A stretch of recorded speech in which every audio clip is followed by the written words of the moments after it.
Okay, we are back. Uh, my my throat is sore. Yes.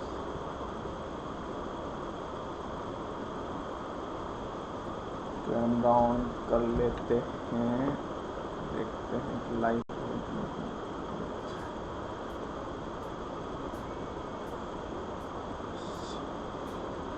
अरे कितना चला गया?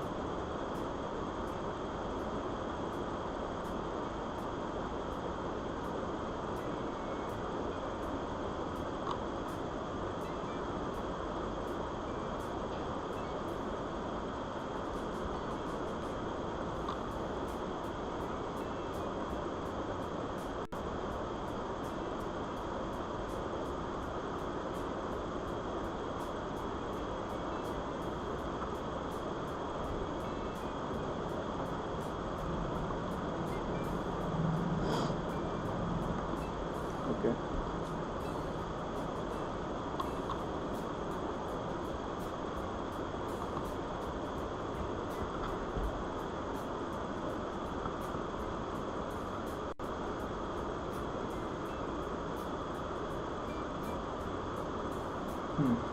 तो आवाज़ क्या है बड़े?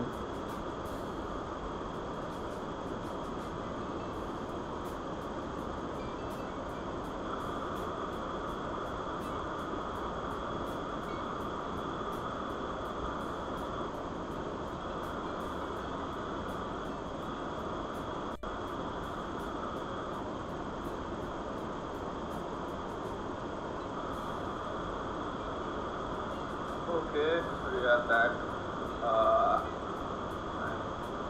My throat is sore.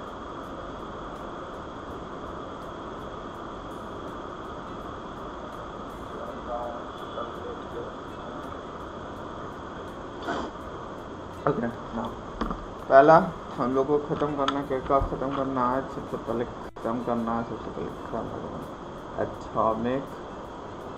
Atomic, उसके बाद thermochemistry, energetics, atomic thermo energetics हो जाएगा। उसके बाद थर्मल फिजिक्स का मन तो नहीं है, वेव का लगभग 8 पेज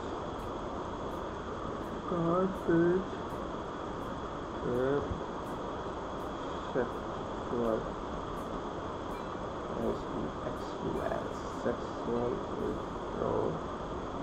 आज वेडनेसडे है ना, वेडनेसडे है लेट ऑन दिस साइड। तो सेक्सुअल रिप्रोडक्शन का हम लोग को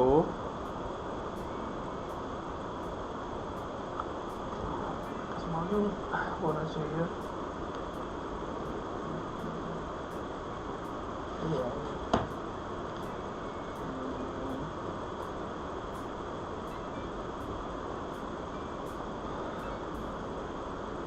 सेक्सुअल रिप्रोडक्शन हम लोग काम करते हैं, 1/4 कर लेंगे, 1/4 किया जाएगा सेक्सुअल रिप्रोडक्शन। और केमिस्ट्री और ऑर्गेनिक रिवीजन किया जाएगा आज का। हाँ, सबसे पहले एटॉमिक स्ट्रक्चर। हेलो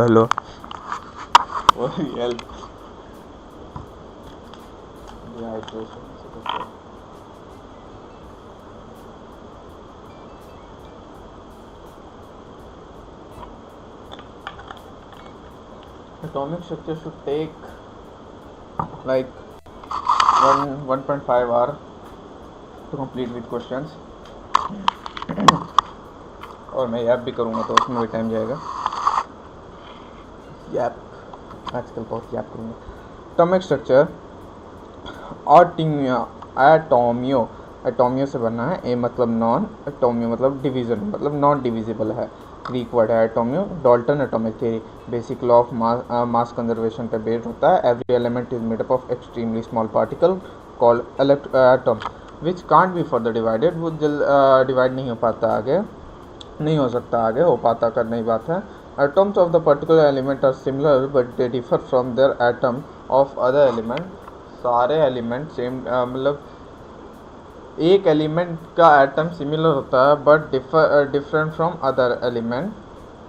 उसके बाद फिर atom of each element is an ultimate practical and it has the characteristic mass but it is the structureless. Atom जो है ईच एलिमेंट का वो अल्टीमेट पार्टिकल होता है और it has some characteristic mass but वो स्ट्रक्चरलेस होता है। Atom can either be created nor be destroyed in a chemical reaction, they can only be reorganised in a chemical reaction. तो ये सारे ओनली रीऑर्गेनाइज हो सकते हैं, ये क्रिएट और डिस्ट्रॉय नहीं हो पाते हैं। डिस्कवरी ऑफ इलेक्ट्रॉन का डिस्कवरी कैथोड एक्सपेरिमेंट से हुआ था, जे थॉमसन किया था शायद से, हाँ जे थॉमसन किया था। उसके बाद फिर इसमें क्या है, कैथोड रे ट्यूब है, उसको वैक्यूम में चलता है वो, और gas is very low pressure और very high temperature as in वो वोल्टेज हम लोग बहुत हाई दे देंगे तो टेम्परेचर हाई हो जाएगा, तो वेरी हाई वोल्टेज लगभग 10,000 से ज़्यादा वोल्टेज रहेगा और प्रेशर लगभग 10⁻⁻⁴ ATM के बराबर होगा। और तो फिर ऐसा क्या है कि कैथोड से जोड़ देंगे और एनोड से जोड़ देंगे। एनोड में ZnS कोटिंग रहेगा और अगर जोड़ देंगे तो फिर कैथोड से एक रे निकलता है, वो रे जो होता है वो रे एनोड पे जाता है एंड बॉम्बार्ड करता है। तो एनोड पे ZnS कोटिंग है, वो फोटो सेंसिटिव होता है तो फिर वो ग्लो करता है। Why high voltage is applied across the potential or extreme particle move from cathode to anode. Verifying this anode was performed and tube behind anode was coated with ZnS. High voltage होता है और बता दिए certain particle कोई move करता है anode से, bright glow करता है ZnS कोटिंग पर। और प्रॉपर्टी ऑफ कैथोड रे, अब कैथोड रे का कोई प्रॉपर्टी, अभी तक इलेक्ट्रॉन नहीं उसको समझा गया, अभी प्रॉपर्टी ही बोला, कैथोड ही रहा है वो। तो प्रॉपर्टी क्या है कि स्ट्रेट लाइन में ट्रेवल करता है, मोमेंटम होता है, उसके पास एनर्जी होता है, they are massless but they have momentum. In presence of magnetic electric field वो डेविएशन शो करता है, पॉजिटिव चार्ज की तरफ डेविएशन शो करेगा और मैग्नेटिक फील्ड में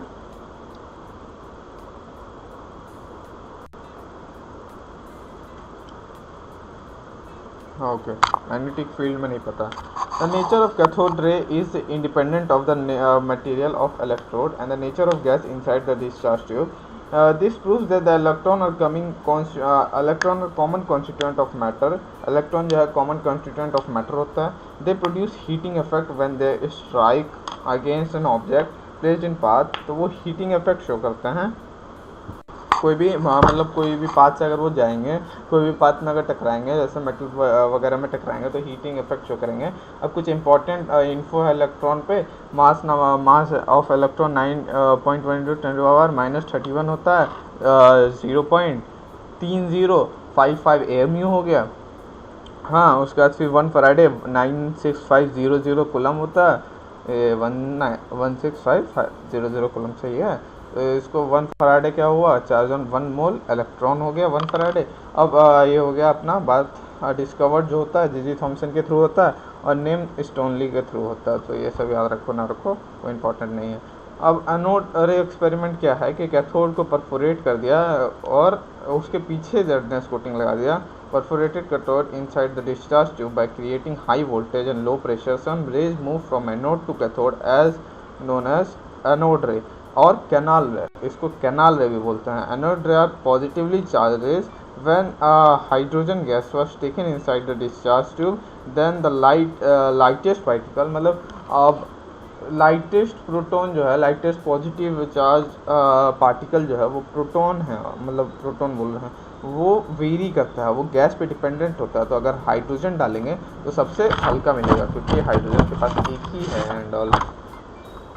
1 कूलम जो होता है 3 × 10⁻⁹ ESU के बराबर होता है। Property of anode rays travel in straight line, ये स्ट्रेट लाइन में ट्रैवल करता है। It are materialistic particle, material particle होता है।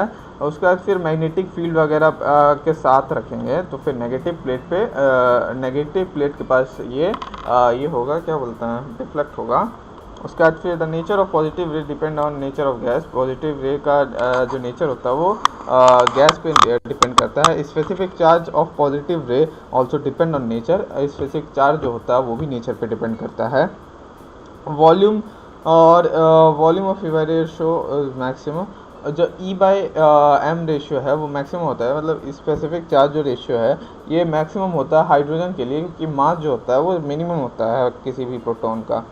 हाइड्रोजन के मतलब किसी भी एनोड रो का अगर हाइड्रोजन गैस लिया जाए तो मिनिमम होता है मास उसका, क्योंकि अगर उसको पॉजिटिवली चार्ज, अगर एक भी पॉजिटिवली चार्ज किया जाएगा तो उसमें इलेक्ट्रॉन नहीं रहेगा, उसमें बस प्रोटॉन रहेगा। लेकिन अगर हीलियम ले लेंगे, अगर उसको 1 भी चार्ज किया जाएगा तो उसमें फिर भी दो प्रोटॉन और 2 न्यूट्रॉन है।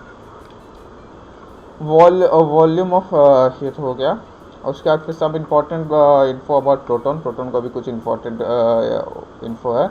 Mass of proton 0.673 into 10⁻⁻27 kg, okay, 1.007 AMU। अब और यह डिस्कवरी ऑफ न्यूट्रॉन जो है सीट ऑफ बेरिलियम बॉम्बार्ड किया गया था, सीट ऑफ बेरिलियम में बॉम्बार्ड किया गया था हाईली चार्ज अल्फा पार्टिकल, तो न्यूट्रॉन निकला था कार्बन के साथ, तो ये चैडविक ने किया था, चैडविक। इसका मास 1.008 AMU होता है, 1.675 इंटू 10⁻⁻27 kg होता है। अल्फा पार्टिकल जो है ये चार्ज हीलियम पार्टिकल होता है, +2 चार्ज होता है हीलियम पार्टिकल में, फिर वो अल्फा पार्टिकल कहलाता है। अब मास ऑफ एक्स, ये तो हो ही गया। E/m रेशियो जो होता है वो सबसे ज़्यादा इलेक्ट्रॉन का होता है, क्योंकि उसके पास सबसे ज़्यादा वो होता है, क्या बोलते हैं, उसके पास सबसे कम मास होता है, तो E/m रेशियो ज़्यादा हो जाता है। सिंपल सा सूत्र है। पॉजिट्रॉन जो होता है वो मास ऑफ इलेक्ट्रॉन होता है, बस उस पर चार्ज पॉजिटिव होता है। और बीटा पार्टिकल जो होता है वो बीम ऑफ इलेक्ट्रॉन ही होता है, वो इलेक्ट्रॉन चेंज नहीं होता। रिप्रेजेंटेशन ऑफ इलेक्ट्रॉन हम लोग कैसे करते हैं, एक्स के ऊपर ए लगता है और नीचे जेड लगता है। जेड मतलब हो गया एटॉमिक नंबर, ए हो गया एटॉमिक मास, तो एटॉमिक मास अपना न्यूट्रॉन प्लस प्रोटॉन हो गया और जेड अपना प्रोटॉन हो गया। उसके बाद सब इम्पॉर्टेंट डेफिनेशन, जैसे आइसोट्रोप्स हो गया, आइसोट्रोप्स का एटॉमिक नंबर सेम होता है, एटॉमिक मास अलग होता है आइसोट्रोप्स का, ये हो गया सिस्टम। आइसोबार्स का क्या हुआ कि मास नंबर सेम होता है, एटॉमिक नंबर अलग होता है। उसका आइसोटोन्स का न्यूट्रॉन नंबर सेम होता है, आइसो न्यूट्रॉनिक भी बोलता है आइसोटोन्स को। उसके बाद फिर A-Z सेम होता है। आइसोडाइफर्स का atom having same value of N-P, उसको आइसोडाइफर्स बोलते हैं। A-2Z only for compound, non for isoester molecule having same number of atom and also number of electron, तो सेम नंबर ऑफ अगर atom और same number of electron होगा तो आइसोईस्टर बोलेंगे। आइसोईस्टर is like Easter egg, 2 चीज़ होना चाहिए, ईस्टर एग में कुछ छुपा हुआ होता है, तो आइसोईस्टर से पहले तो एटम सेम होना चाहिए प्लस इलेक्ट्रॉन सेम होना चाहिए। उसके बाद आइसो इलेक्ट्रॉनिक में as it sound electron same होना चाहिए। और फिर क्वेश्चन वगैरह, एवरेज एटॉमिक वेट का जो फॉर्मूला है वो percentage atomic weight of 1 into percentage atomic weight of 2 divided by 100, या फिर percentage ratio of 1 divided by percentage ratio of 2 divided by ratio of 1 plus ratio of 2 is equal to average atomic weight. कुछ question है हल्के फुल्के, बहुत आसान। जैसे ये बढ़िया क्वेश्चन है, element with mass number 81 contains 31.7 more neutron as compared of proton. अब इतना ये ज़्यादा मतलब प्रोटॉन से 31% वो ज़्यादा है, तो कितना न्यूट्रॉन होगा, तो पहले तो प्रोटॉन जितना होगा वो होगा और प्लस कितना ज़्यादा है वो कर ले, तो proton plus 31.7 divided by 100 proton is equal to कितना हो जाएगा, मास नंबर 81 है, 81 माइनस एक्स हो जाएगा ना,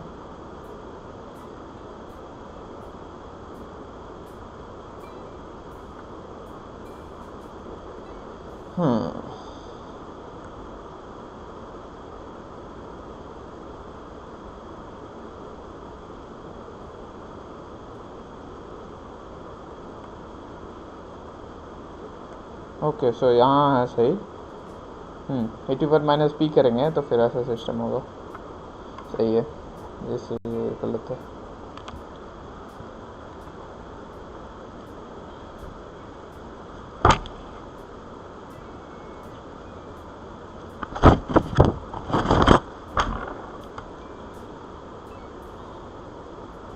आर ए मिलिकन जो है वो चार्ज ऑफ इलेक्ट्रॉन निकालने का वो श्रेय आर ए मिलिकन को जाता है। गामा रेस जो होता है नो चार्ज होता है उनमें, चार्ज नहीं होता उनमें। इसका थॉमसन एटॉमिक मॉडल वही प्लम पुडिंग मॉडल हो गया कि एक गोला है पॉजिटिव चार्ज का, उसमें है नेगेटिव चार्ज, इवनली डिस्ट्रीब्यूटेड है। तो ऐसा तो पॉसिबल है नहीं क्योंकि वो दोनों न्यूट्रलाइज कर देगा।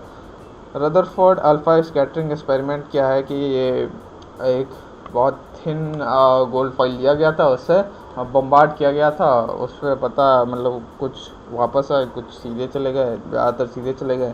तो ये है, इसको मॉडल से पढ़ना है। तो ये हम लोग का कल का टास्क है।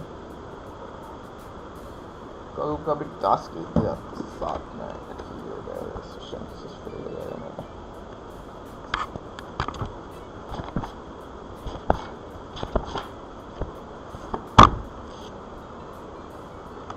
कल कितना 2 तारीख है?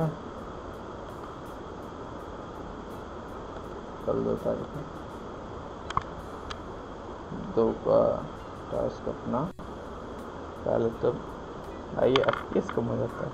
Fuck man, my PC can't handle some light streaming. चल wait,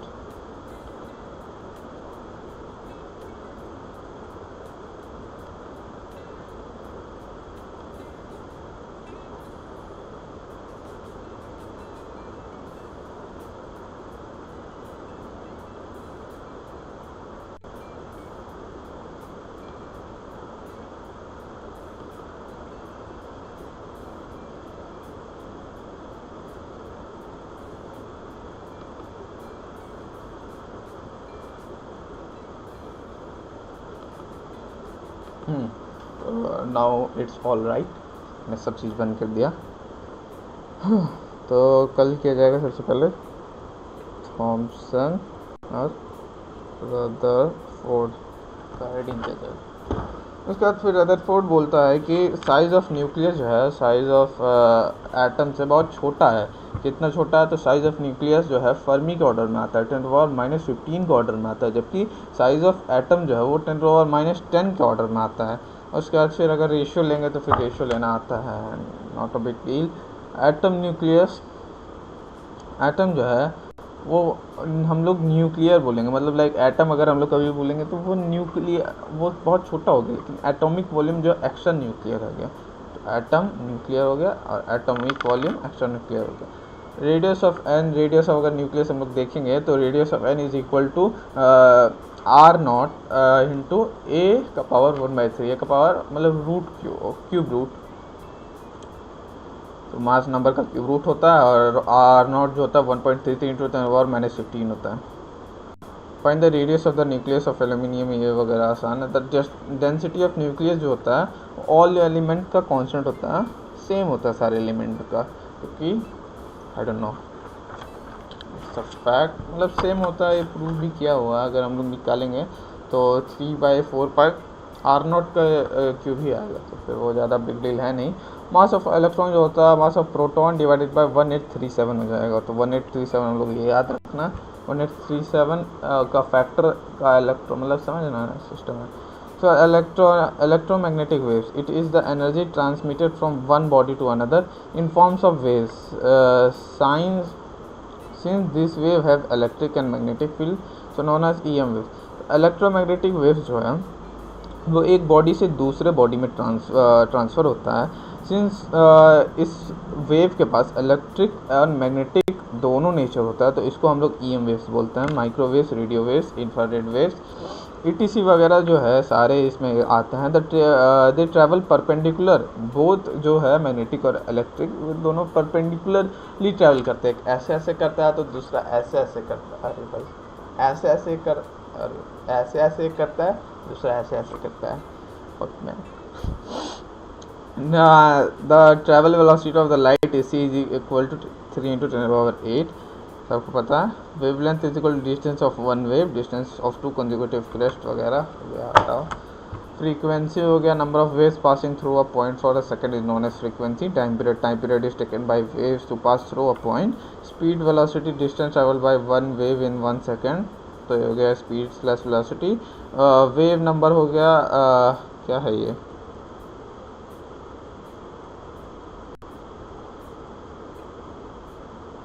number of waves in 1 unit distance, number of waves कितने हैं 1 यूनिट डिस्टेंस में, वो हो गया वो। उसके बाद ना कुछ क्वेश्चन है, इजी है। रेडियो स्टेशन ब्रॉडकास्टिंग प्रोग्राम ना रीचिंग, ये वो है फाइन लैम्डा, तो सब दिया हुआ है, तो बस लैम्डा वैल्यू करो निकालो। फिर आएगा Planck's quantum theory. Planck's quantum theory क्या कहता है, एनर्जी एब्जॉर्ब्ड एंड रिलीज जो होता है बॉडी से, वो पैकेट्स के फॉर्म में होता है। पैकेट्स के फॉर्म में, और सारा बॉडी क्वांटाइज्ड है, तो पैकेट्स का फॉर्म में स्मॉल पार्टिकल के फॉर्म में होता है, तो फिर इसको हम लोग क्वांटा बोलते हैं। तो स्मॉल वो पैकेट्स है, उसको हम लोग क्वांटा बोलते हैं। अब लाइट का अगर हम लोग इंटेंसिटी इंक्रीज करेंगे तो क्वांटा का नंबर इंक्रीज करेंगे, तो फिर quanta is known as photon, quanta को फोटोन भी बोलते हैं। Is directly proportional to nu, is nu से डायरेक्टली प्रोपोर्शनल होता है। Is equal to H nu, is equal to H nu is equal to h c by lambda, और lambda को हम लोग वन मतलब वेव नंबर भी बोलते हैं। उसके बाद फिर h is equal to 6.626 into 10⁻⁻34। Energy of one photon, energy of one photon जो होता है, मतलब ये एनर्जी ऑफ वन फोटोन हो गया, n से इंटू कर देंगे तो नंबर ऑफ मतलब एनर्जी ऑफ n फोटोन निकल जाएगा। Is equal to 12400 EV divided by lambda angstrom, तो फिर ये EV में निकल जाता है। 1 EV is equal to 1.6 into 10⁻⁻19 joule हो गया। उसके बाद कुछ क्वेश्चन है वेरी इजी वेरी।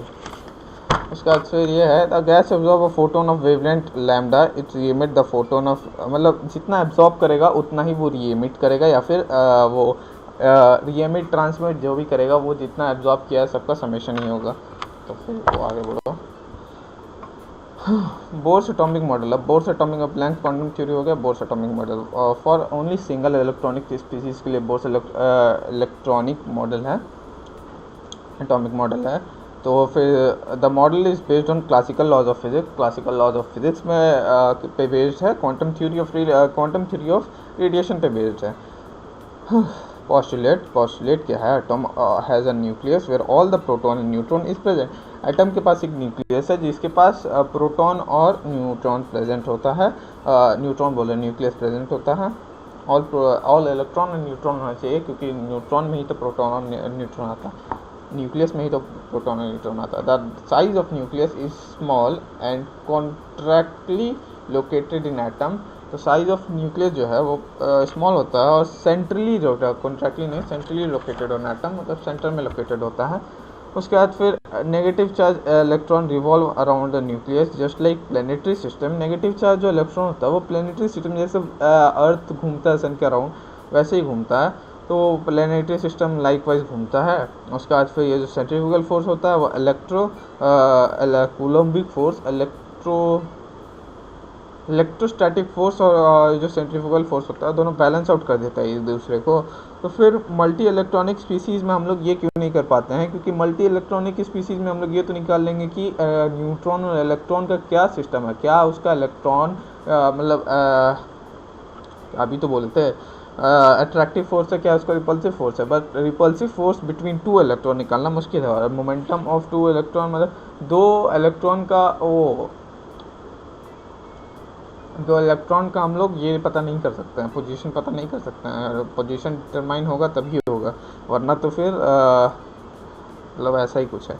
उसका electron can resolve only in on those orbit where angular momentum of integral.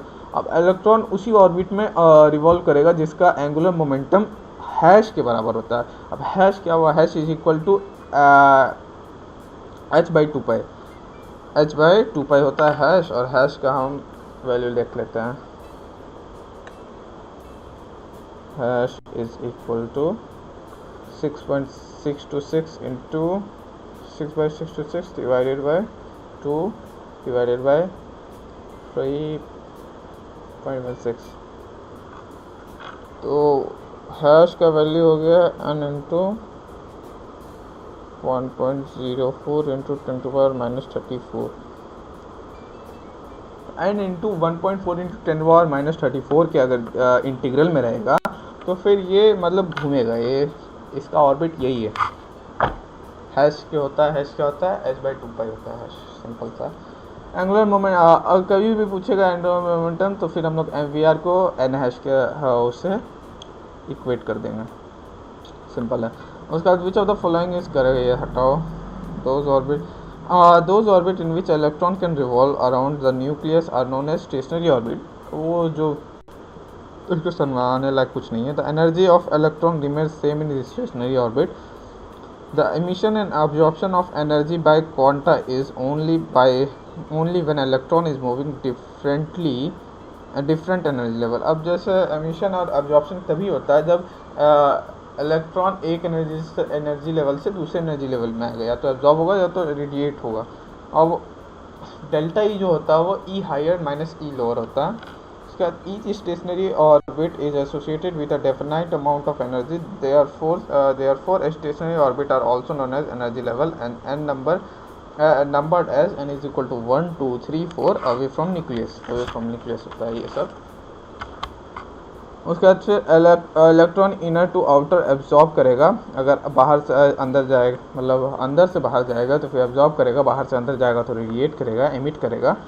Energy जो होता है वो उसका फॉर्मूला होता है -13.6 इंटू Z²/n² EV पर एटम। तो ये हो गया अपना Z हो गया अपना एटॉमिक नंबर, N हो गया अपना ऑर्बिटल नंबर। पहला का -13.6 होता है, दूसरा का -3.4 होता है, तीसरा का होता है 1.51, इतना ही याद है मेरे को। बाकी चौथा का भी 0.85 है और पांचवा का 0.54 है, इतना है। उसका as we move away from the nucleus the energy level increase होता है but the energy difference will decrease, energy level increase. अब जैसे -13.6 इंटू Z²/n² है, तो अब जितना पास रहेंगे जैसे 1 में है तो -13.6 ही रहेगा आंसर उसका, तो -13.6 इज लोअर देन -3.4। ओके, उसके बाद फिर if electron is present in first excited state then it is present in second orbit and if it is present in second excited state, हाँ तो फिर ये सिंपल है भाई, इसको कुछ समझ रहा नहीं। Some important definition: ionization energy, the minimum amount of energy to required to eject the electron from the ground state of isolated atom is known as ionization energy। अब ionization energy क्या हुआ कि वैसा एनर्जी जो उसको exact ही कर दे, उसको exact the electron from ground state of isolated atom से एजेक्ट कर दे तो उसको आयनाइजेशन निकालते हैं। ग्राउंड स्टेट से निकाल के इन्फिनिटी पे डाल दे तो उसको आई बोलते हैं। आई जो होता है -E1 के बराबर होता है, -E1 मतलब लाइक समझ गया, तो -E1 के बराबर होता है, -E1 जो होता है वो E1 हो जाता है क्योंकि E1 जो होता है वो 13.6 होता है, तो -13.6 होता है। मैं why I am looking black I am no black. कुटान के बाद डाउनफॉल होना शुरू हो गया, अब ड्रिंकिंग भी है बात। एक्साइटेशन एनर्जी क्या होता है? एक्साइटेशन मतलब एक एनर्जी लेवल ऊपर करेगा या ओनली वन एनर्जी लेवल 1 से 2 कर देगा। उसके बाद फिर minimum amount of energy required to release the electron from the excited state is known as is separation energy. अब जैसे 2 पे पहले से है तो उसको अगर 2 से निकाल के अगर इन्फिनिटी पे फेंक देगा तो फिर उसको सेपरेशन एनर्जी बोलते हैं। तो किसी भी एक्साइटेड स्टेट से 2 3 4 5 6 किसी में लेंगे तो उसको सेपरेशन बोलेंगे। Application of Bohr atomic model radius of various orbit. तो सबसे पहले अगर ए दिया तो कुछ नहीं होगा, तो कुछ नहीं होगा। हाँ, तो अब जैसे हम लोग को 13 EV दिया तो फिर इलेक्ट्रॉन इन्फिनिटी में चल जाएगा। 10 EV दिया तो फिर 1 फर्स्ट एक्साइटेड स्टेट में चला जाएगा। 10.8 दिया तो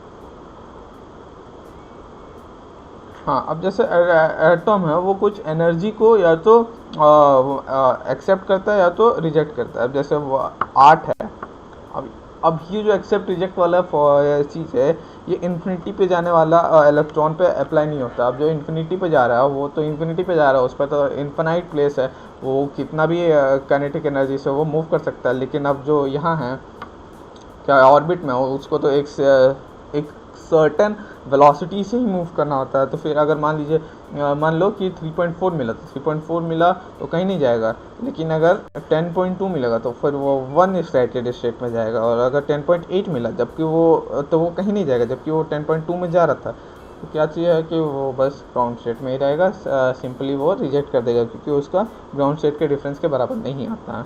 उसके बाद फिर application of Bohr atomic model, radius very radius of various orbitals. तो रेडियस का हम लोग को फार्मूला याद ही करना पड़ेगा I guess, n square H square divided by 2 square pi square z 2 square pi square E square M के जेड। तो हम लोग को अंडरलाइन करना है, लेकिन मेरे पास हाईलाइटर नहीं है। हाँ है हाईलाइटर।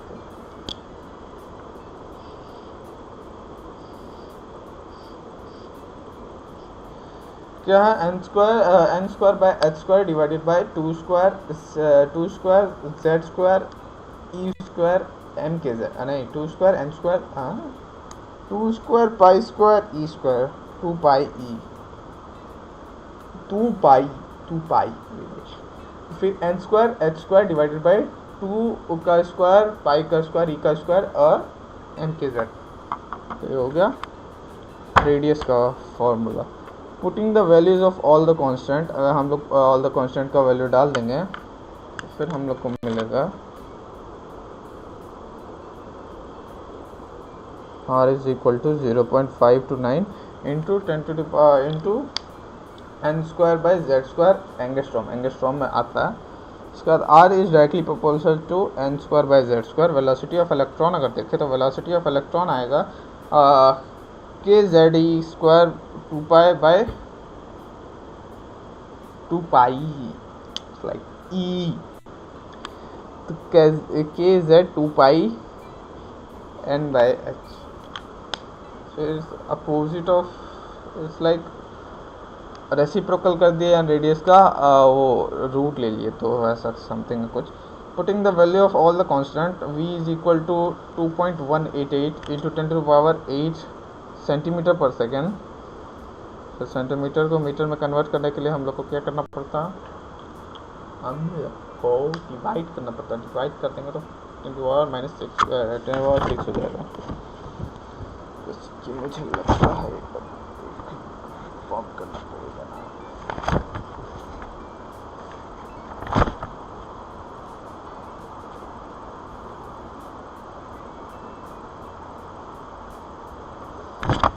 याद रखते हैं कि ये सेंटीमीटर पर सेकंड में ही था। तो v is equal to v is proportional to z by n। उसके बाद फिर time period, a complete revolution में जितना टाइम लगता है उसको टाइम पीरियड, अरे भाई सिस्टम ही फेल करती है तो उस टाइम पर। t is directly proportional to n cube by z square. t is directly proportional to n cube by z square. r is equal to n square H square divided by 2 pi का whole square और m के z. उसके बाद फिर v is equal to k Z 2 pi e square divided by n into h. उसके बाद फिर time period ऐसा है, frequency just opposite of time period, nothing special. Angular momentum according to the Bohr's atomic model is directly proportional to. अब angular momentum जो हो गया वो directly proportional to under root r का स्क्वायर हो गया।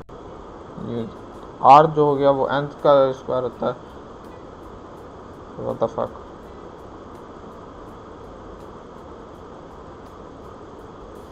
ओके नेवर माइंड, आर का अगर अंडर रूट ले लेंगे हम लोग तो फिर N square by Z square, N square by Z का अंडर रूट हो गया तो एन बाई जेड स्क्वायर हो जाएगा।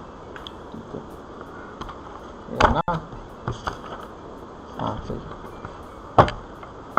का energy of electron of in various orbit, energy of electron in various orbit अगर निकालेंगे तो टोटल एनर्जी हो गया half K Z E square by R, half K Z E square by R R को अगर पुट कर देंगे तो फिर कुछ आएगा, एंड आई डोंट। और kinetic energy half K square half M V square होता है, तो एम को हम लोग के लिख दिए।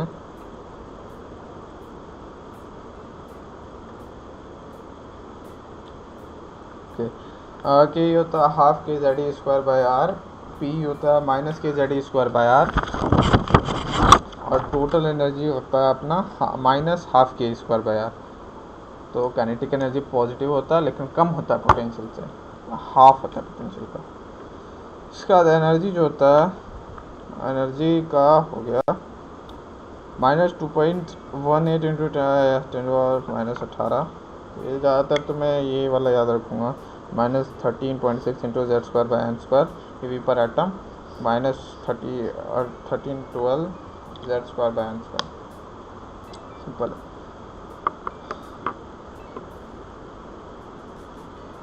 Science and can have only integral value which is follows etc. to energy of the electron response.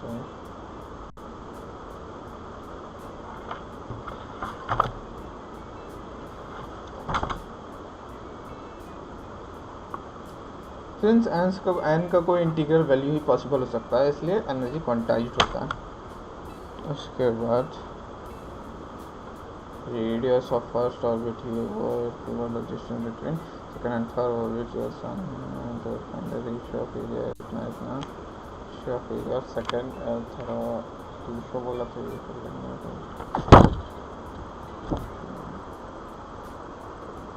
Difference between n plus l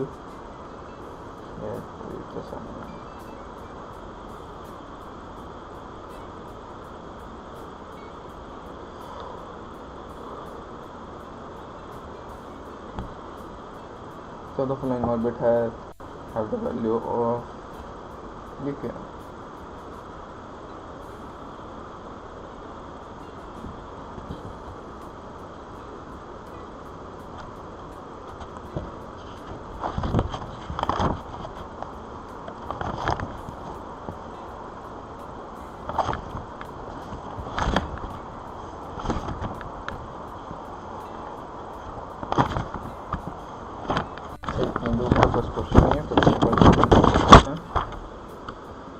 energy required plus absorb lower to higher, ये है energy is directly proportional to V, E is equal to H nu is equal to H by lambda, E is equal to minus I Z square by N square, वो तो common है। E and Z square के बीच में अगर graph देखेंगे तो ऐसा बनेगा, नीचे जाएगा ऐसे ऐसे, ये है तो फिर ऐसे जाएगा।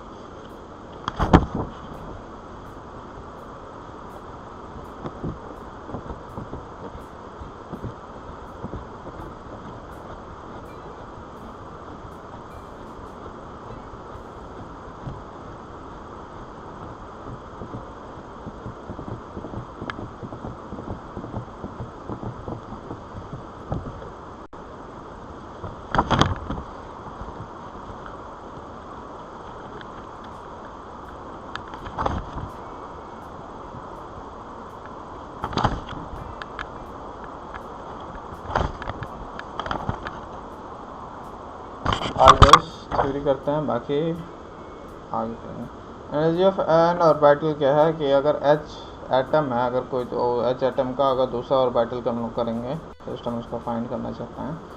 फिर इसका for H atom for any atom, अब एन और एनर्जी ऑफ एन ऑर्बिटल किसी एच एटम का, तो फिर E N is equal to E N of H into Z square कर देंगे। और अगर सेम एटम का सेम एटम है और बस हम लोग ये चेंज किए हैं, एन चेंज किए हैं, तो E N is equal to E one plus by E N, N two कर देंगे। सिंपल है। इसका न्यूक्लियस के जितने पास से जाएगा उतना ज़्यादा एनर्जी अब्जॉर्ब करेगा, प्लस जितना दूर जाएगा उतना एब्जॉर्ब करेगा। एक्सेप्शन इन्फिनिटी वाले केस में निकालना पड़ेगा, इन्फिनिटी वाले केस में निकालेंगे। बाकी न्यूक्लियस से जितने पास आएगा उतना ज़्यादा एमिट करेगा, जितना दूर से आएगा उतना ज़्यादा एमिट करेगा।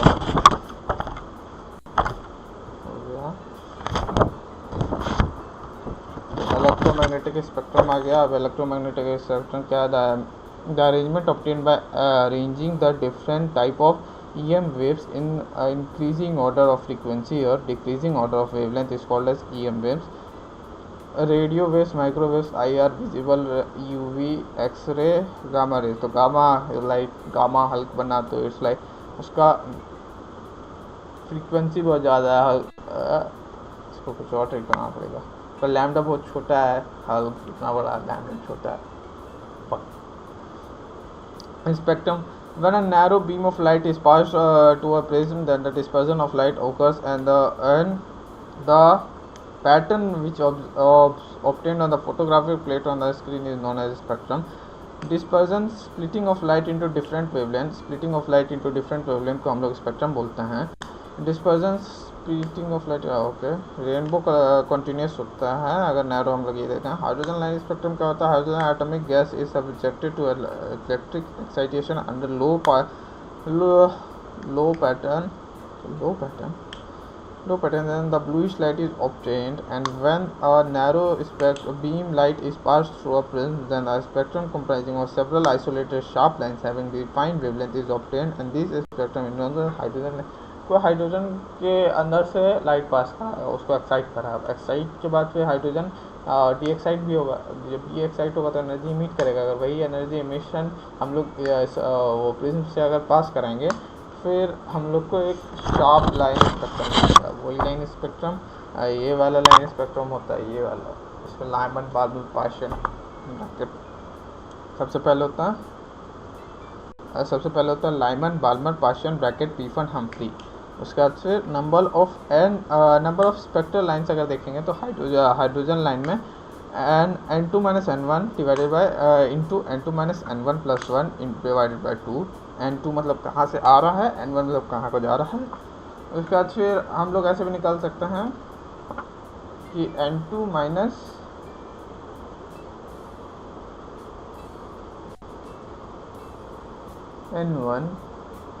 + 2 + 1, ओके।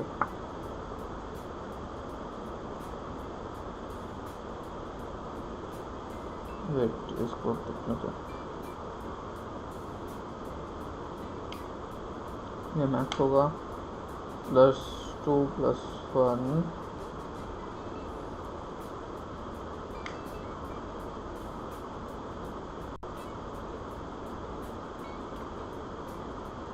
वेट, ये फिर देखा जाएगा। यहाँ कैसे निकालते हैं? n2 - n1 into n2 - n1 into +1 bye 2। Series जो है लाइमन का 1 होता है, बार्बर का 2 होता है। आसान है। Number of light Paschen from, अगर फर्स्ट लाइन में आएगा तो मिनिमम एनर्जी होगा, मैक्सिमम लैम्डा होगा। उसका अगर लास्ट लाइन होगा जो इन्फिनिटी से आएगा, उसका मैक्सिमम ही होगा, मिनिमम लैम्डा होगा। लाल बालपाल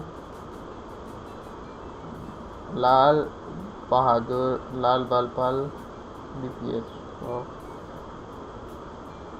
उसके बाद से मार्जिनल लाइन बोलते हैं लास्ट लाइन को, लिमिटिंग लाइन बोलते हैं, सीरीज लाइन लिमिटिंग भी बोलते हैं, सीरीज लिमिटिंग भी बोलते हैं। उसके बाद फिर इसको फर्स्ट लाइन बोलते हैं। मिरर फोटो नेगेटिव होता है। Absorption line is like opposite of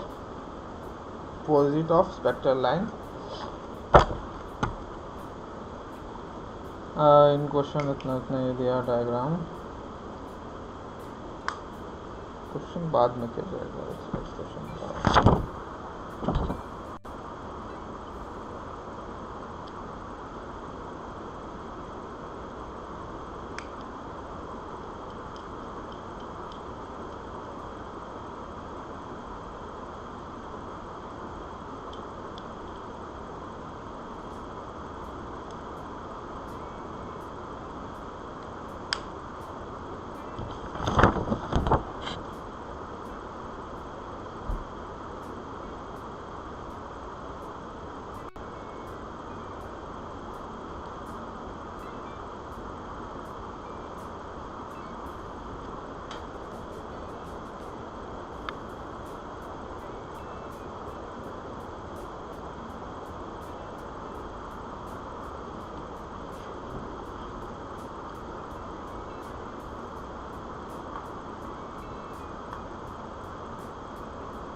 okay, तो 7 n-1 कितना होता है? तो n-1 मान लो 6 होता है, तो 6 + 5 + 4 + 3 ऐसे करके हो जाएगा।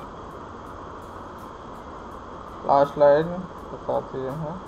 फिर रेडबर्ग फार्मूला आ गया। रेडबर्ग फार्मूला हो गया अपना 1/r = 912 एंगस्ट्रॉम हो गया। इसका v डैश हो गया r/z² divided by 1/n1² minus n2²। Same electron वाले का स्पेक्ट्रम भी सिमिलर होता है।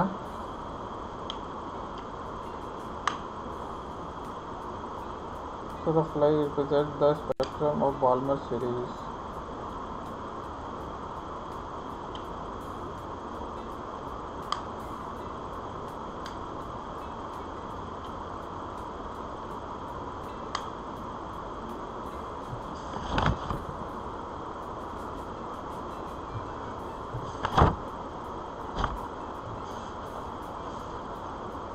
इलेक्ट्रॉन के फॉर्म में एनर्जी दे तो 2.8 से ज़्यादा भी एक्सेप्ट होगा। इलेक्ट्रॉन के फॉर्म में अगर एनर्जी दे तो फिर ज़्यादा एक्सेप्ट होगा। सेकेंड में जाएगा नथिंग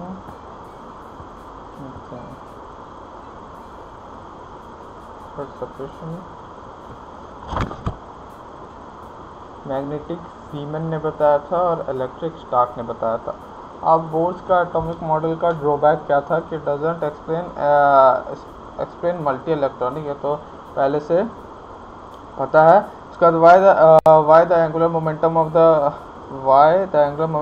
इलेक्ट्रॉन इज ना, तो ये पता नहीं पाया था ये हैश के बराबर क्यों होता है, कि हैश में ही क्यों घूमता है। फिर Bohr inherited quantum theory of the radiation classic law, मतलब फिजिक्स का लॉ उठा के केमिस्ट्री में डाल दिया, तो what the fuck is this. उसके बाद फिर acceptance is seen by stethoscope, the fuck. Splitting of spectralizing magnetic line में अगर देखेंगे, मैग्नेटिक फील्ड में देखेंगे तो जीमन्स बोलेंगे, जीमन ने बताया था। Splitting of spectral line in electric field जो स्टार्क ने बताया था, Tony Stark electric field. Not explain chemical bonding explain नहीं करता। उसके बाद फिर बोर इनर डुअल नेचर, मतलब डुअल नेचर को भी एक्सप्लेन नहीं करता। अनसर्टेनिटी ऑफ प्रिंसिपल को भी एक्सप्लेन नहीं करता। फिर वेव मैकेनिकल मॉडल क्या है कि डी ब्रॉगली कॉन्सेप्ट वगैरह है। De Broglie concept dual nature को बताता है, दोनों के लिए एप्लीकेबल होता है, मैक्रो माइक्रो दोनों के लिए होता है। Light love symmetry, light wave और पार्टिकल दोनों नेचर फॉलो करता है। वेव पार्टिकल डिफ्यूजन और इंटरफेरेंस से हम लोग को पता चलता है। Particle nature photo electric effect और ब्लैक बॉडी रेडिएशन से पता चलता है। लाइट जो है मूविंग बॉडी और पार्टिकल वेव। डेविसन और जर्मर जो है वो इलेक्ट्रॉन को वेव नेचर को बताए थे, हिटाची पे काम करते थे वो लोग। Fun fact, every moving matter on a body is associated with a wave is called matter wave. कोई भी अगर मैटर और बॉडी है, अगर उसमें कोई वेव से एसोसिएशन हो रहा है तो उसको मैटर वेव बोलेंगे, फिर डी ब्रॉगली वेव बोलेंगे। लैम्डा जो होता है उस वेव का, वो उसके मोमेंटम के इन्वर्सली प्रोपोर्शनल होता है। h/p होता है, h/mc होता है। mc एज इन वो भाई, अगर कोई फोटोन है तो वो लाइट के स्पीड से ही मूव करेगा, तो लाइट के स्पीड से मूव कर रहा है तो h/mc हो गया, तो फिर h/mv हो गया। सिंपल है भाई। उसके बाद v = √2ke/m, तो lambda = h/√2ke/m। If the charge particle is accelerated through a potential difference, आप कोई पोटेंशियल डिफरेंस से एक्सेलरेट करा देंगे तो फिर वो वी जो हो जाएगा वो क्यू हो जाएगा। लैम्डा = √150/5 फॉर इलेक्ट्रॉन ही हमेशा करेंगे ये, नहीं तो लैम्डा हमेशा चेंज होता रहेगा। और वी वोल्ट हो गया, वोल्टेज हो गया। हाँ वोल्टेज हो गया। उसके बाद फिर वगैरह फिर आ गया, हटाओ। अब इन फेज क्या है कि जो है 2πr = n लैम्डा से हम लोग हमेशा according to de Broglie a moving particle have wave form, and to have electron in phase, the circumference of orbit must be in integral multiple of lambda. pi r is equal to N lambda के उसमें होता है. M V R is equal to N H by 2 pi are.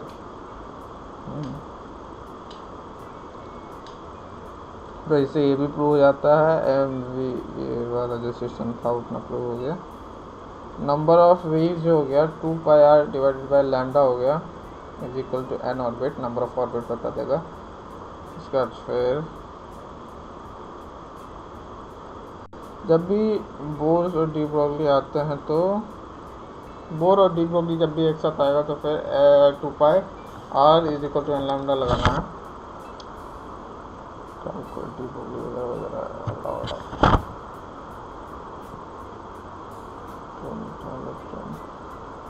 which of the following nuclear reaction which generate isotrope. आइसोट्रोप कौन बताएगा? तो neutron emission आइसोट्रोप बताएगा. तो Heisenberg neutron isotope generate करेगा. मतलब न्यूट्रॉन एमिशन आइसोटोप जनरेशन में मदद करता है. हाइजेनबर्ग अनसर्टेनिटी प्रिंसिपल बताता है कि एट अ पर्टिकुलर इंस्टेंट हम लोग इम्पॉसिबल है बताना कि पोजीशन और मोमेंटम और एक पार्टिकल का कहाँ है. तो delta X into delta P is equal to H by 4 pi. H by 4 pi का वैल्यू होता है कितना होता है H by 4 pi is equal to 5 into 10 power minus 35 हो गया. मिनिमम होता है मिनिमम इक्वल टू दोनों में एक दिया तो equal to uncertainty in position, uncertainty in momentum, uncertainty in velocity.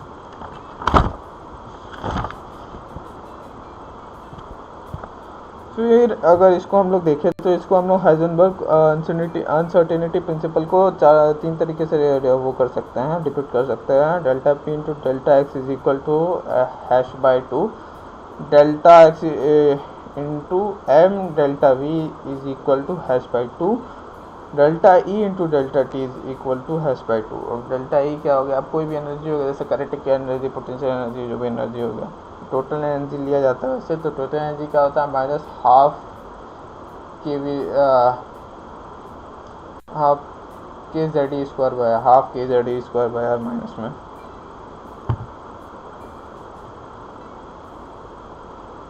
हो गया. फिर क्वांटम नंबर आ गया. To get the complete information about electron का इन्फॉर्मेशन हम लोग को क्वांटम नंबर देता है. प्रिंसिपल नंबर एन हो गया, एजिमुथल नंबर एल हो गया, मैग्नेटिक क्वांटम नंबर एम हो गया, स्पिन क्वांटम नंबर एस हो गया. प्रिंसिपल क्वांटम नंबर जो होता है size, orbital energy, velocity, radius, shell orbital, ये सब बताता है. उसके बाद फिर अगर एन इंक्रीज होगा तो एनर्जी इंक्रीज होगा, रेडियस इंक्रीज होगा, वेलोसिटी डिक्रीज होगा, पी पोटेंशियल एनर्जी इंक्रीज होगा, काइनेटिक एनर्जी डिक्रीज होगा, एटॉमिक मास इंक्रीज होगा. And what the fuck is okay atomic mass increase होगा. Maximum number of electron in a cell जो हो गया वो 2n स्क्वायर हो गया. एक शेल में कितना शेल हो गया? शेल. उसके बाद फिर एजिमुथल क्वांटम नंबर जो हो गया डिपेंडेंट ऑन एन पे डिपेंड करता है, प्रिंसिपल क्वांटम नंबर पे डिपेंड करता है. सब्सिडियरी एंगुलर क्वांटम नंबर बोलते हैं उसको. फिर सबशेल सॉमर्स फील्ड भी बोलते हैं इसको, सॉमर्स फील्ड बोलते हैं कि इससे डिराइव होता है. एल को सबशेल बोलते हैं. वैल्यू ऑफ एल जो होता है वो 0 से n तक होता है, लेकिन पॉसिबल वैल्यू ऑफ एल जो हो गया वो n ही के बराबर होता है. समझ लो सिस्टम. फिर number of subshell in a shell n के बराबर होता है, बता दिया. तो क्वांटम और क्वांटम बोल रहा हूँ. ऑर्बिटल एंगुलर मोमेंटम जो होता है वो under L into L plus 1 hash हो गया.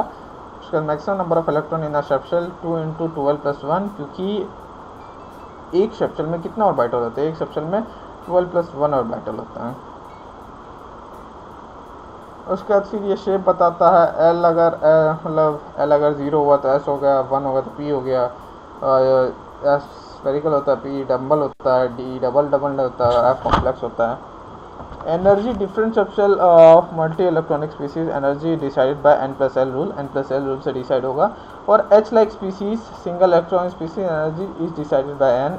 सिंगल इलेक्ट्रॉनिक स्पीसीज में एनर्जी जो है एन से डिफाइन होता है. और energy in multi electronic species N plus L से डिसाइड होता है. उसके बाद फिर एन प्लस एल अगर लेस हुआ तो लेस एनर्जी, अगर सेम हुआ तो, अगर एन लेस हुआ तो less energy. Okay, got it. Value for vital angular momentum depends on only H L L. Fine angular momentum of electron in p shell से related angular momentum mvr is equal to nh upon 2 pi klmnp klmnp p का हो गया 5 है. Magnetic quantum number m बोलते हैं given by लिंडर्स. It's information about orientation of electron cloud orbital shape where probability of finding the electron is maximum greater than और equal to 90%. Number of मतलब यहाँ पता ज़्यादा इलेक्ट्रॉन को फाइंड करने का प्रोबेबिलिटी है. वैल्यू ऑफ m जो होता है minus L two 0 plus L होता है. उसके बाद ये नोड और इंटरनोड के बारे में बताता है. मैक्सिमम नंबर ऑफ ऑर्बिटल मतलब 2 होता है इसमें. Number of orbital in subshell 12+1 होता है. Number of orbital in shell n² होता है. इक्वल एनर्जी वाले ऑर्बिटल को डीजेनरेट ऑर्बिटल बोलेंगे. तो फिर p में 3 डीजेनरेट ऑर्बिटल है, g में 9 डीजेनरेट ऑर्बिटल है. 9 फोल्ड डीजेनरेट भी बोल सकते हैं. Magnetic field in absence of magnetic field. इसका सिंगल इलेक्ट्रॉनिक स्पीसीज वालों को एनर्जी सेम होती है. सिंगल इलेक्ट्रॉनिक स्पीसीज वालों में सारे एनर्जी सेम होता है और same energy single electronic species वालों में. उसके बाद फिर अगर श्रोडिंगर वेव इक्वेशन का जो फाई है, फाई को हम लोग 3 चीज़ डिफाइन करता है. NLM, एन होता है प्रिंसिपल क्वांटम नंबर, एल होता है एजिमुथल क्वांटम नंबर और एम होता है मैग्नेटिक क्वांटम नंबर.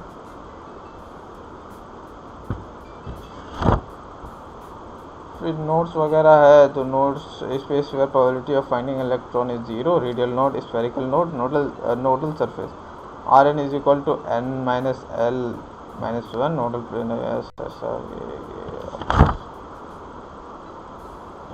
ऑन मेरा सिस्टम सेट हो गया. Atomic structure done in less than N R. Atomic structure done. ये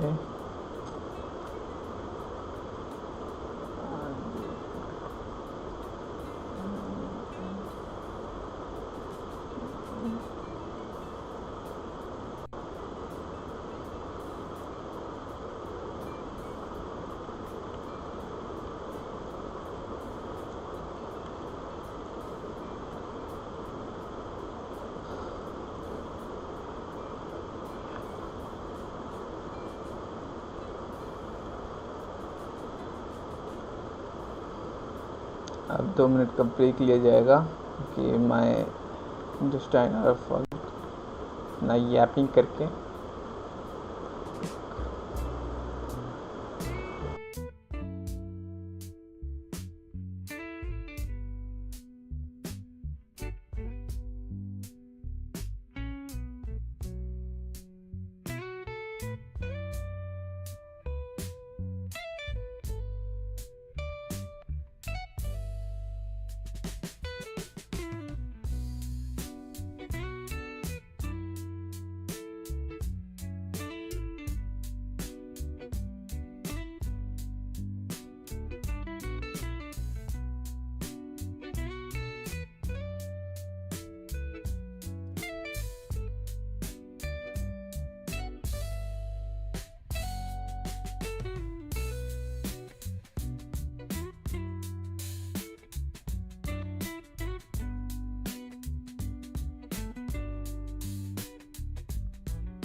अभी टाइम है लेजेंडरी ऑर्गेनिक रिवीजन करने का। Book organic, I fucking hate organic.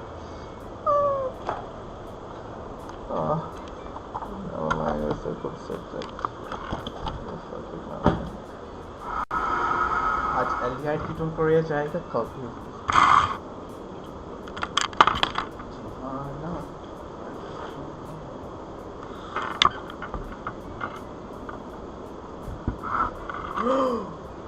Okay,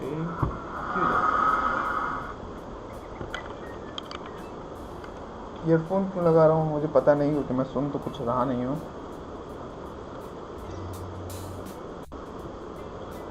okay, now let's start again.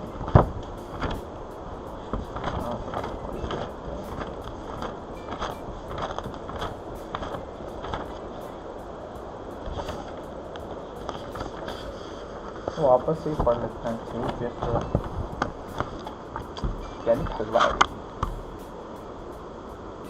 Timer चालू कर दो, 1 घंटा हो गया ये।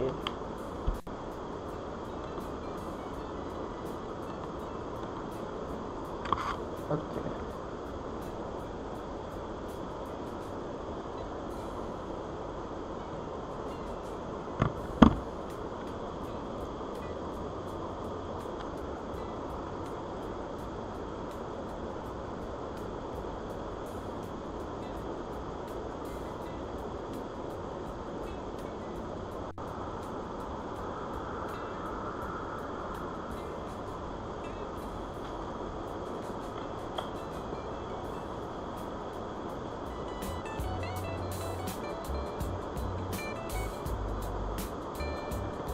no voice reduction by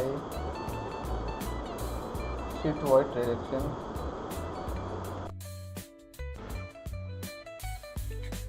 Hello, better voice I guess. Fuck this shit.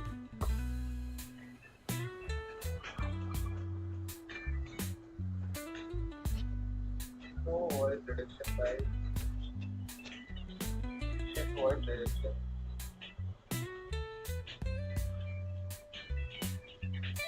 Hello, better voice I guess.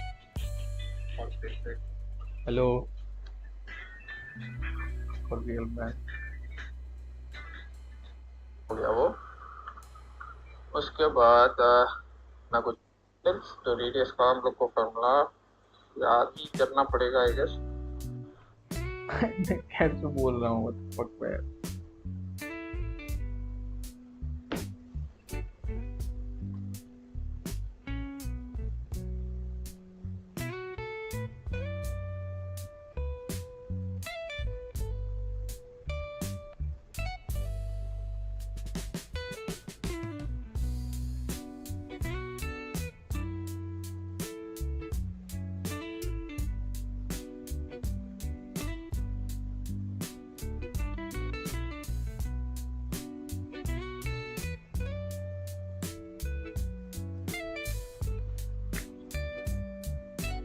हाँ, aldehyde ketone.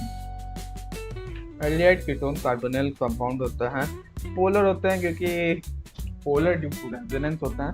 Nucleophilic addition reaction में जो होता है फेमस होता है भाई, न्यूक्लियोफिलिक एडिशन रिएक्शन के लिए फेमस है, इसका सिस्टम इसी चीज़ के लिए फेमस है। उसका रिएक्टिविटी जो होता है लेस क्राउडिंग की तरफ ज़्यादा होता है, प्लस अगर पॉजिटिव चार्ज इलेक्ट्रोफिलिसिटी बढ़ेगा तो फिर इसका रिएक्टिविटी बढ़ेगा। रिएक्टिविटी जो है एप्लीकेशन अगर देखा जाए तो एल्डिहाइड कीटोन से ज़्यादा होता है, एलिफैटिक का एरोमेटिक से ज़्यादा होता है। इलेक्ट्रोफिलिसिटी ऑफ कार्बोनिल कंपाउंड ज़्यादा होगा तो फिर ज़्यादा सिस्टम बैठेगा इसका, बस अगर ज़्यादा कार्बन बैठेगा तो ज़्यादा बैठेगा। Reactivity application aldehyde ketone electrophilicity ऐसा है। Compare the rate of NAR का रेट को कंपेयर करेंगे बाय PW क्या है 1 सपोर्ट। जब भी रेट ऑफ NAR अगर हम लोग को देखना है तो सबसे पहले ये देखना है कि एल्डिहाइड और कीटोन तो नहीं है, या फिर C++O नहीं, फिर एलिफैटिक एरोमेटिक तो नहीं है, फिर C++O लगाना है, इलेक्ट्रोफिलिसिटी ऐसे देखा जाता है। फिर C++O is more polar, that's why positive ज़्यादा होगा C पे। Aldehyde are more reactive than ketone due to size and electronic factor. Aldehyde size और इलेक्ट्रॉनिक फैक्टर की वजह से एल्डिहाइड ज़्यादा रिएक्टिव होता है, एरोमेटिक जो होता है वो कम रिएक्टिव होता है क्योंकि इलेक्ट्रोफिलिसिटी का नेचर होता है। उसका रिएक्शन देखते हैं, 5 रिएक्शन है हमारे पास टोटल। तो पहला रिएक्शन जो होता है वो एन Cn माइनस और H प्लस के बीच में होता है। इसके बीच में नहीं, Cn माइनस और H प्लस के साथ रिएक्शन होता है, इसको NaCN प्लस H प्लस ऐसा ही है सिस्टम है। फिर ये अगर किसी एल्डिहाइड और कीटोन से रिएक्शन करता है तो फिर ये साइनोहाइड्रीन बना देगा। और साइनोहाइड्रीन क्या चीज होता है? साइनोहाइड्रीन इज अ कंपाउंड जो कि 50% 50% स्मॉल डी होता है, 50% स्मॉल एच होता है, मतलब रेसिमिक होता है वो मिक्सचर। और अगर प्लेनर रहेगा तो इस साइड से भी आ सकता है और इस साइड से भी आ सकता है। तो प्लेनर रहेगा तभी ये होगा, तभी ये सिस्टम बैठेगा इसका। उसके बाद फिर इटार्ड का जो होता है, फिर क्या होता है इटार्ड का रिएजेंट CrO2 Cl होता है और H प्लस के साथ होता है। फिर एल्डिहाइड कीटोन के साथ ये। फिर ये हो गया अपना रोजन बॉन्ड का H2 plus PD PSO4। Each of the following compound when react with HCN form 50% C and 50% N or racemic mixture of cyanohydrin with unsymmetrical aldehyde and ketone। बस इतना ना। H प्लस हुआ रिएक्शन में तो जो पे attack करेगा first system होगा। Plus formaldehyde, acetaldehyde, acetone. Formaldehyde में कोई ये नहीं, मतलब यही है कि अगर सिमेट्रिकल होगा तो फिर वो काइरल कार्बन नहीं बना पाएगा, और काइरल कार्बन नहीं बना पाएगा तो स्मॉल डी स्मॉल एल नहीं बन पाएगा। इसका जेमिनल डायोल जो होता है स्टेबल होता है, कार्बन पे 2 OH नहीं लग पाता, तो 2 OH किसमें लग पाता है? तो geminal diol of carbonyl compound are stable होता है। तो क्यों होता है? क्योंकि भाई भाई अब यहाँ अब क्लोरल है तो क्लोरल में CCl3 CHO है, CCl3 CHO इसलिए स्टेबल होता है क्योंकि इसमें हाइड्रोजन बॉन्ड लगता है, हाइड्रोजन बॉन्ड इसको स्टेबल बना देता है। अब निनहाइड्रीन है, निनहाइड्रीन क्या है कि एल्डिहाइड कीटोन वगैरह है। कुछ तो सर पूछे थे, पूछे क्या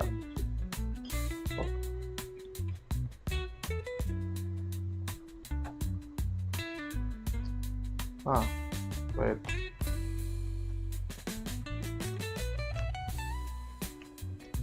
ओके हाँ। तो निनहाइड्रीन जो है, निनहाइड्रीन में भी हाइड्रोजन बॉन्ड लगता है, इस वजह से ये स्टेबल हो जाता है। और फ्लोरल जो है, फ्लोरल में भी हाइड्रोजन बॉन्ड लगता है। और फॉर्मेल्डिहाइड जो होता है इसलिए ये बहुत हाईली रिएक्टिव है, तो इसलिए वो NaR शो करता है। NaR important. उसका फिर एक है ट्राइंगल में डबल बॉन्ड ऊपर लगा हुआ है, तो फिर वो इसलिए शो करता है क्योंकि उसका एंगल स्ट्रेन कम हो जाता है, वो 60 से 49.5 तक एंगल स्ट्रेन कम होता है तो स्टेबल हो जाता है। फिर रिएक्शन विद RMGX किया है।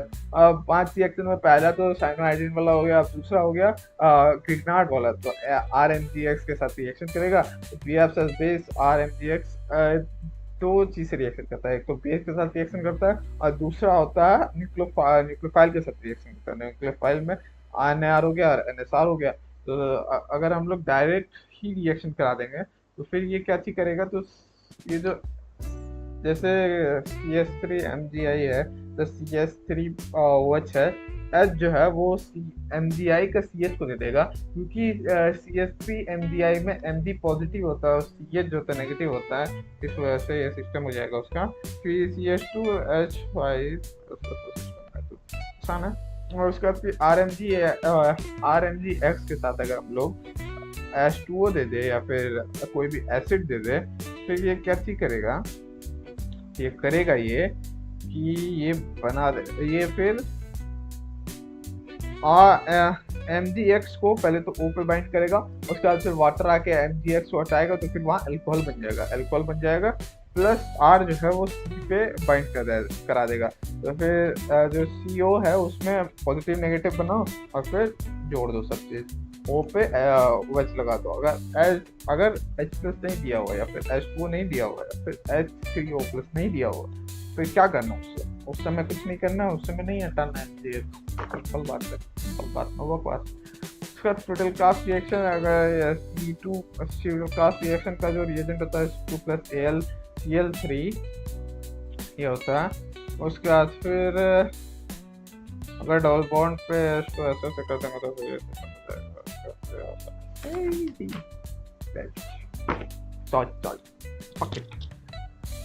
हाँ अब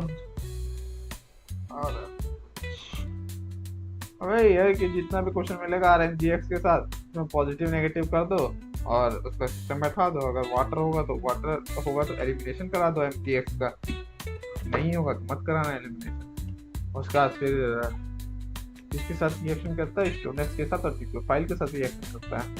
तो बात है अगर ये उसके बाद फिर दो रिएक्शन में से एक साइनोहाइड्रीन हो गया, एक ग्रिग्नार्ड हो गया। अब तीसरा है Na2SO4 फिर SO3 NaHSO3 NaHSO3 अब Na reaction with NaHSO3 sodium bisulphide के साथ अगर रिएक्शन करेगा तो फिर बाइसल्फाइड है, Na है, Na प्लस लगा देंगे, मेटल है।